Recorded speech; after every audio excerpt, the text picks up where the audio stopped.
Jai Hind students, welcome to my physics classes. Students, there are only two options, either make progress or make excuses. I'm sure you'll opt for the former one. So students, believe in yourself to do even the impossible, and through effort and perseverance, you can easily pursue a chosen goal. So students, press on and keep marching ahead so as to realize your dreams. With that positive note, students, let's begin today's lecture. Today we'll be discussing the law of conservation of angular momentum and the applications and the examples of law of conservation of angular momentum. Right? Students, we know that the rotational analog of force is torque, and torque is given by the torque acting on a body. It is given by the time rate change in the angular momentum of the body.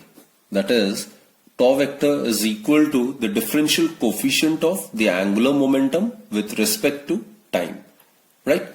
Now, in case students, in case no external torque acts on the system, that is, in case tau vector is equal to 0, it implies that dl vector divided by dt would be 0, and since the differentiation of constant is 0, therefore it further implies that L vector is equal to constant. So basically, the angular momentum of a system is conserved if no external torque acts on it. This is known as the law of conservation of angular momentum. Right? I'll write down the statement over here. The angular momentum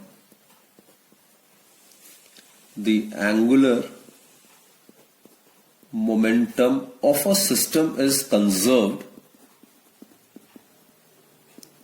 or constant, provided no external torque acts on the body or the system.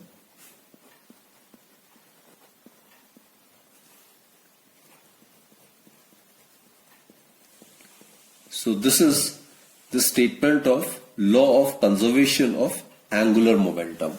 Right? Now suppose if L1 vector, L2 vector, L3 vector and so on are the angular moments of the constituent particles of a system, then from equation 1 it follows that L1 vector plus L2 vector plus L3 vector and so on plus Ln vector is equal to constant. This is from equation 1. Here L1 vector, L2 vector, L3 vector and Ln vector are the angular momenta of the constituent particles of a system. Right? So the vector sum of the angular momenta of the individual particles comprising the system must be constant in the absence of any net external torque. Right? So it may be clearly noted that the angular momentum is a vector quantity. So when I say angular momentum remains conserved or constant, so it may be clearly noted that neither the magnitude nor the direction of the angular momentum changes in the absence of the external torque. Right? Also students, angular momentum, this also we are aware of, it is given by moment of inertia multiplied by omega vector. This is the equation which is the rotational analog of P equals to mv. There it was linear momentum. In the case of translatory motion, here it is angular momentum. P equals to mv. In place of mass, in the rotational motion it will be moment of inertia, and in place of linear velocity, here in the rotational motion it will be angular velocity. Right? Now since in the absence of any external torque, L is constant, isn't it? Therefore students, I omega vector must be also constant. That is, in the case of a rotating non-rigid body, right, the moment of inertia may change from I to I dash during rotation, In that case, the angular velocity may change from omega to omega dash such that I omega remains constant, or it should be equal to I dash omega dash, which in turn is constant. Clear? So what I've stated is, let us consider a rotating non-rigid body. In that case, the moment of inertia may change from I to I dash during its rotation. In such a case, the angular velocity of the body may also change from omega to omega dash, such that I omega, product of the moment of inertia, and the angular velocity of the rotating body must always remain constant. So if the moment of inertia of the body increases, then its angular velocity must decrease and vice versa. Clear? So students, the equation L vector is constant is equivalent to three scalar equations. It can be represented in the form of rectangular coordinates, or the three components, that is Lx, Ly and Lz. So it should be understood that the total angular momentum L vector along the x, y and z axis, these all component remain conserved, right? So that's the law of conservation of angular momentum. Students, there are various examples of some observed physical phenomena which can be explained on the basis of the law of conservation of angular momentum. So now let's discuss some applications, or rather examples of the law of conservation of angular momentum. By using law of conservation of angular momentum, we can deduce Kepler's second law of planetary motion, right? Let us consider a planet P moving around Sun in elliptical orbit. Sun is positioned at one of its foci. And students, let R vector be the position vector of the planet with respect to the Sun, right? And F vector be the gravitational force on the planet due to the Sun. There will be a gravitational force between the planet and the Sun, right? Now obviously the gravitational force being central in nature, it will act along this line, joining the center of the Sun and the planet. So basically here, the gravitational force and R vector, they are parallel, isn't it? The gravitational force is of radial nature. Now students, the torque on the planet due to the force exerted by the Sun is given by tau vector is equal to R vector cross F vector. Now as I stated, the gravitational force on the planet always acts along the line joining the centers of the planet and the Sun, and is directed towards the Sun.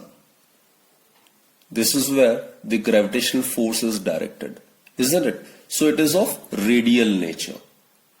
So gravitational force being of radial nature, it won't contribute anything towards the torque, because F and R vector, the angle between them is 0. Therefore, F being of radial nature,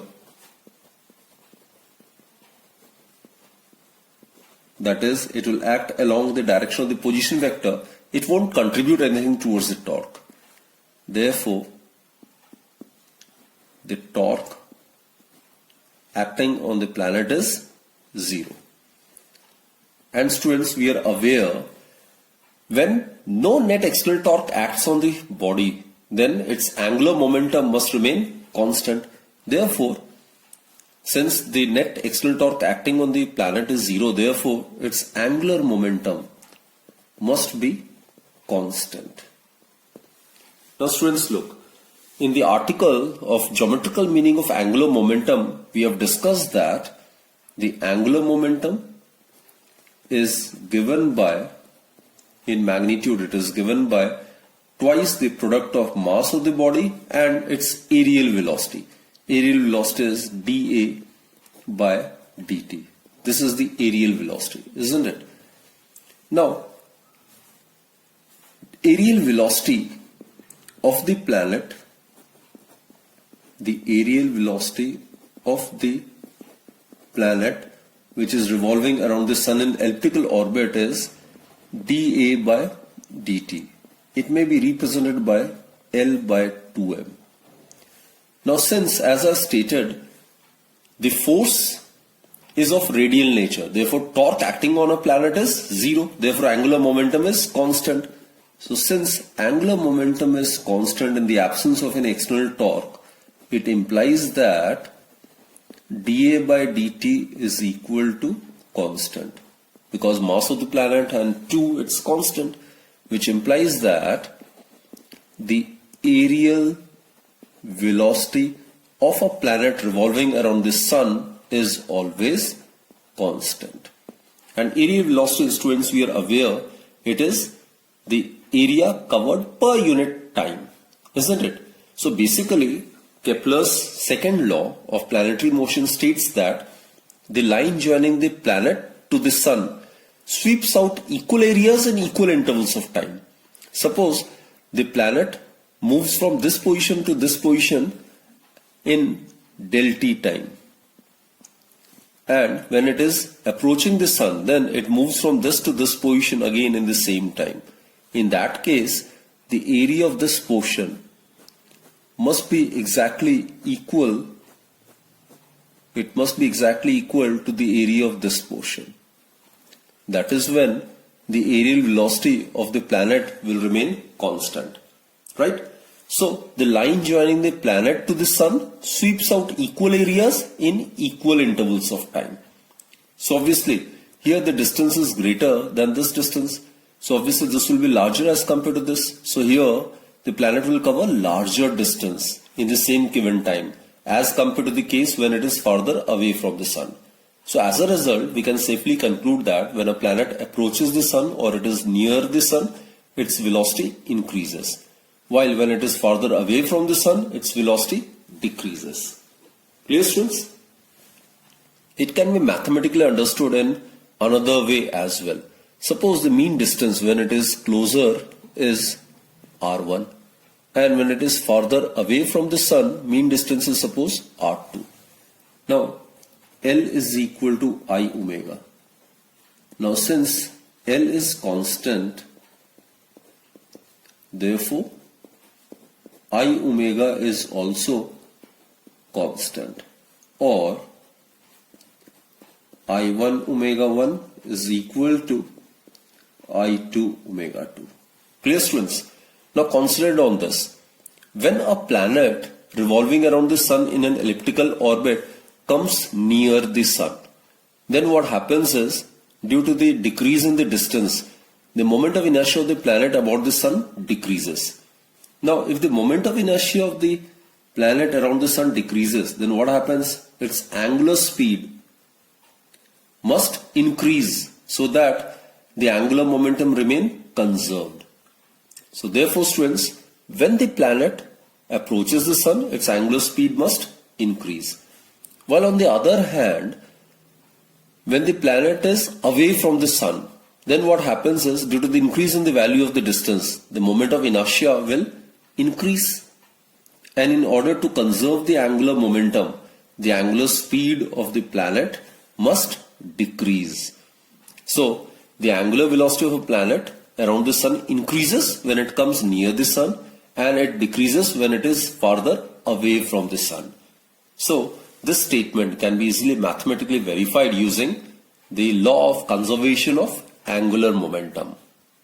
In the case of a tornado, the speed of the inner layers of the whirlwind in a tornado is very high. It's alarmingly high. It is because the angular momentum remains conserved. So as a result, I omega remains constant. So therefore, I1 omega 1 is equal to I2 omega 2, right? It is equal to constant. So basically what happens is, in a tornado, the moment of inertia of air will go on decreasing as the air moves towards the center. Suppose this is the center and this is the inner layer. This is the inner layer. So due to the minimum distance, the moment of inertia will decrease. And in order to conserve the angular momentum, the angular velocity of the inner layer should be alarmingly very high, isn't it? So, in a tornado, the moment of inertia of air will go on decreasing as the air moves towards the center. This will be accompanied by an increase in the angular velocity such that the angular momentum is conserved. So this is about inner layer. Now consider the outer layer. This is suppose the outer layer. In the case of the outer layer of a tornado, what happens is this distance is large, this distance is large. Due to the increase in the distance, the moment of inertia increases. But the product I omega should remain conserved or constant. So if I increases, omega should decrease. Therefore, the angular speed of the outer layer of the air of the whirlwind in a tornado is quite small. So this explains why the speed of the inner layers of the whirlwind in a tornado is alarmingly high. A diver jumping from a springboard performs somersaults in air. This is another application of law of conservation of angular momentum. Students, when a diver jumps from springboard, he curls his body by rolling in his arms and legs. This obviously decreases moment of inertia and hence increases the angular velocity. He then performs somersaults. Now, as the diver is about to touch the surface of water, he tends to stretch out his limbs. By doing so, he increases his moment of inertia and thereby reducing his angular velocity. Look students, L is equal to I omega. So if I increases, then in order to keep the angular momentum conserved, omega must decrease and vice versa.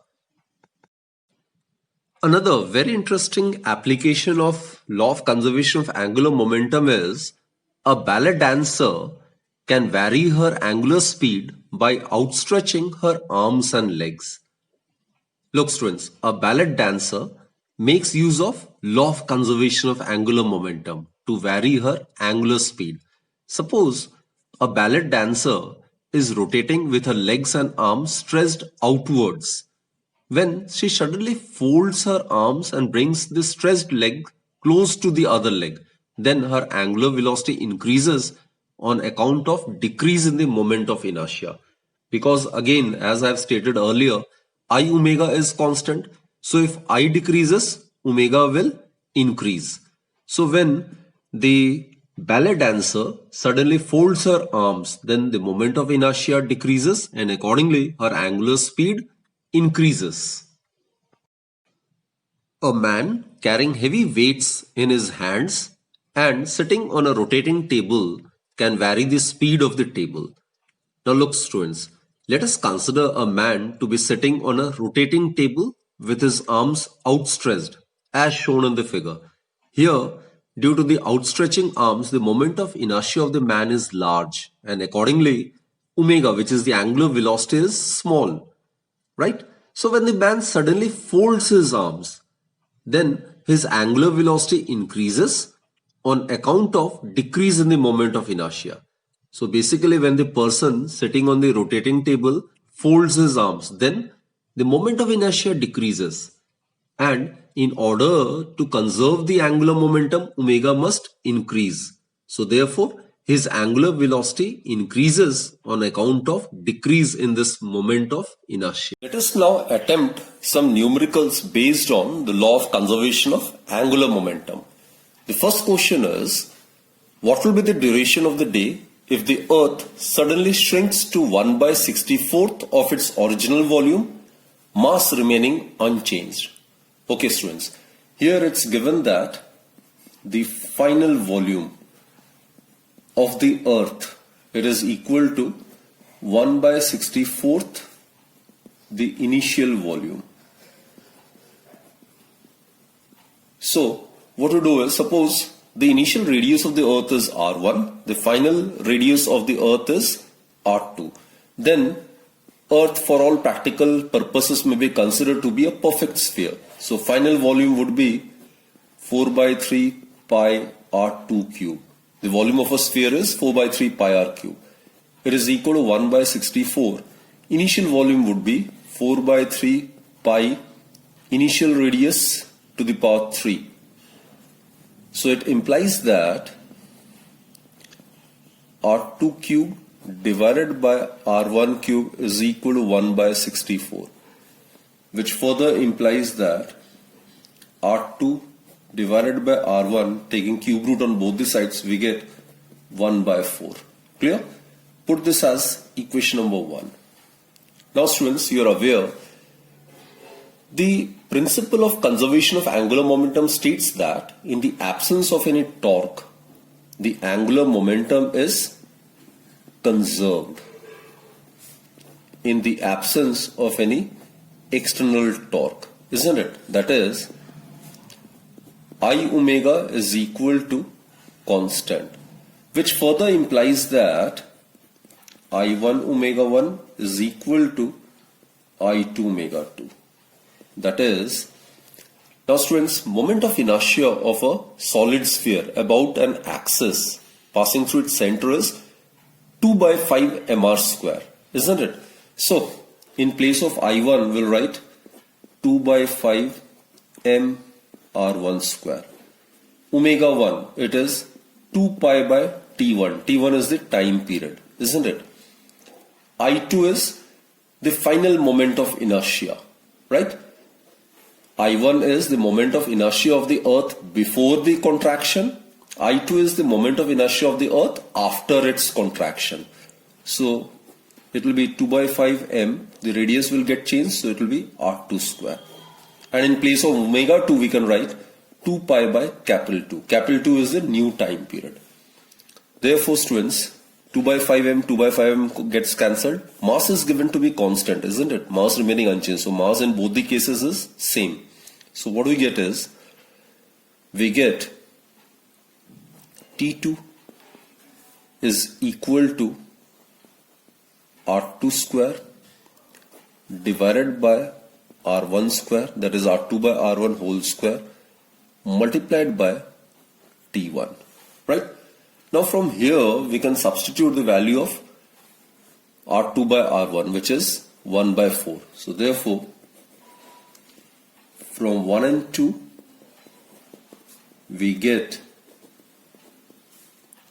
T2 is equal to R2 by R1 is 1 by 4. So 1 by 4 square multiplied by T1. So it is 1 by 16 multiplied by T1. T1 is the original time period, and the time taken by the earth to complete one rotation about its own axis is about 24 hours.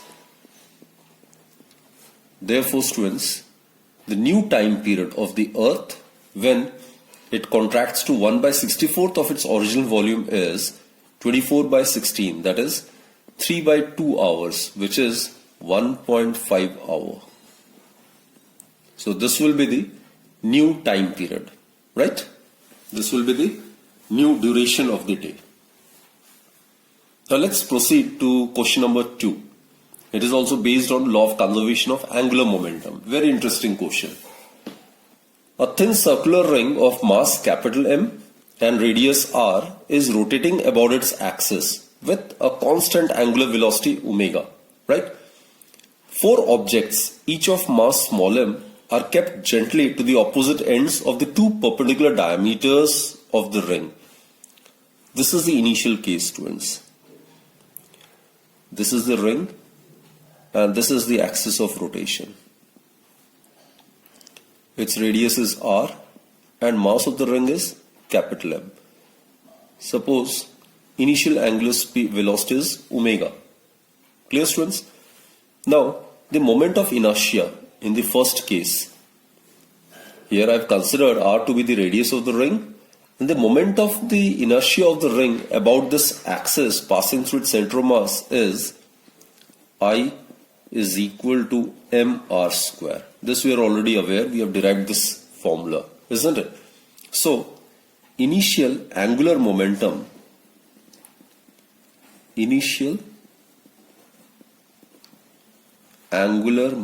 of the ring would be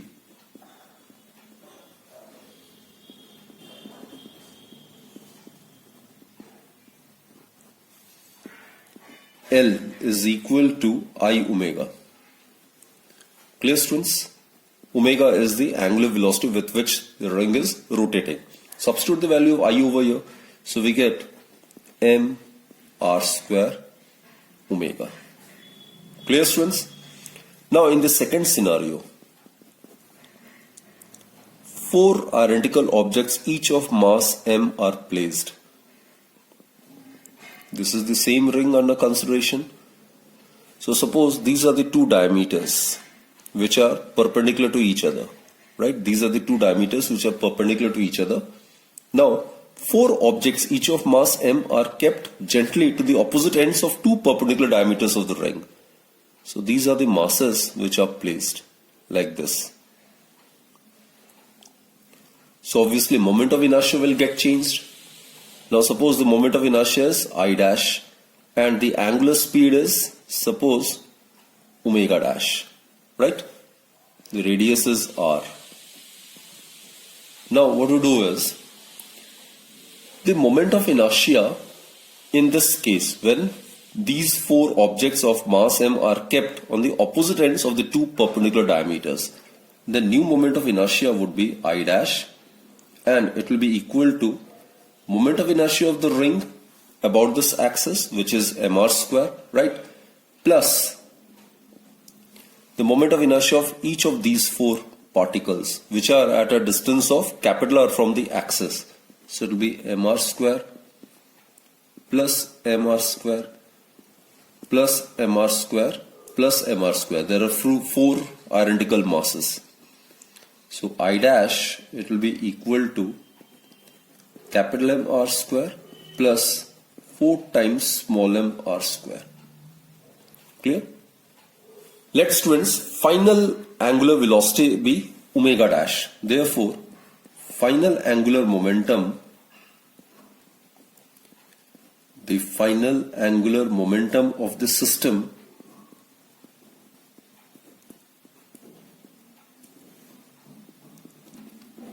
will be L dash, it is equal to I dash omega dash.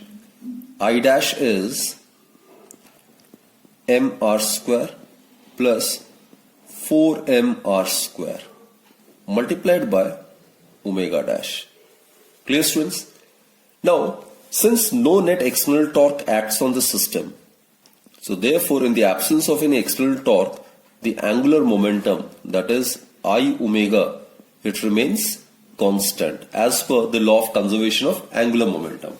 That is, new angular momentum is equal to the final angular momentum, which implies that